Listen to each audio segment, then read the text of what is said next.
অন্ধকার নামতেই শুরু হয় তাদের রাজত্ব। পানিতে নয়, ডাঙা জুড়ে একের পর এক অদ্ভুত প্রজাতির শামুকের দেখা মেলে। মাটিতে, দেয়ালে, গাছের পাতায়, এমনকি ঘরের আঙিনাতেও বিচরণ করছে শত শত শামুক। ধীর গতিতে চললেও বংশ বিস্তার করছে দ্রুত। রাত বাড়ার সঙ্গে সঙ্গে যেন সক্রিয় হয়ে ওঠে তারা। দিনের আলোতে খুব একটা দেখা যায় না, কিন্তু সন্ধ্যা নামতেই শত শত অদ্ভুত প্রজাতির শামুক ছড়িয়ে পড়ে বাড়ির আঙিনা, রাস্তা আর গাছগাছালিতে। কয়েক মাস ধরে এমন দৃশ্য দেখা যাচ্ছে লক্ষ্মীপুর পৌর শহরের শমশেরাবাদ এলাকায়। স্থানীয়দের দাবি, এসব শামুকের বিষাক্ত লালা ও ফসলের ক্ষতির কারণে আতঙ্ক বাড়ছে দিন দিন। লক্ষ্মীপুর পৌর শহরের ৭ নম্বর ওয়ার্ডের মনসাবাড়ি, দুর্গাবাড়ি, কালীবাড়ি ও সিঠা ডাক্তার বাড়ি সহ অন্তত ১০টি এলাকায় কয়েক মাস ধরে বাড়ছে এসব শামুকের উপদ্রব। স্থানীয়দের অভিযোগ, সবজি ও ফল গাছের কচি পাতালতা খেয়ে ফেলছে তারা। এতে ক্ষতির মুখে পড়ছেন বাড়ির আঙিনায় সবজি চাষ করা মানুষ। স্থানীয়দের ধারণা, ২০২৪ সালের বন্যার পর থেকেই এই এলাকায় দেখা মিলছে এই প্রজাতির শামুকের।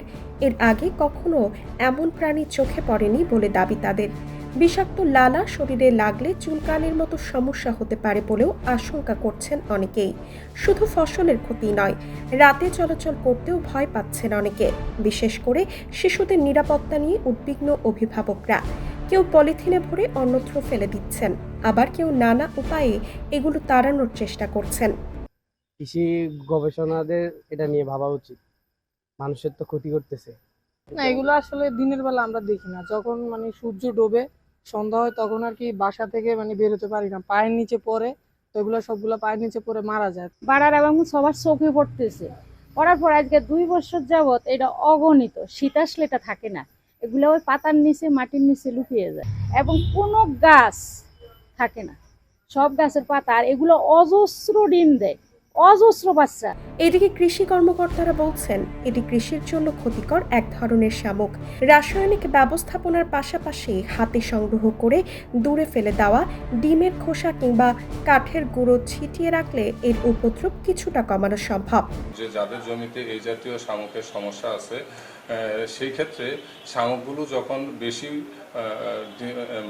ভোরবেলা কিংবা সন্ধ্যার দিকে শামুকগুলো বেশি পরিমাণে সক্রিয় থাকে, এই অবস্থায় যদি কৃষকরা এই শামুকগুলো সংগ্রহ করে জমি থেকে সরিয়ে দেয়, তাহলে খুব সহজে এটা প্রাকৃতিকভাবে দমন করা সম্ভব হবে এবং এটা খুবই কার্যকর একটি উপায়।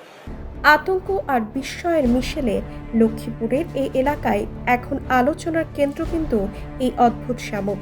ফসলের ক্ষতি আর স্বাস্থ্য ঝুঁকির আশঙ্কায় উদ্বিগ্ন স্থানীয়রা।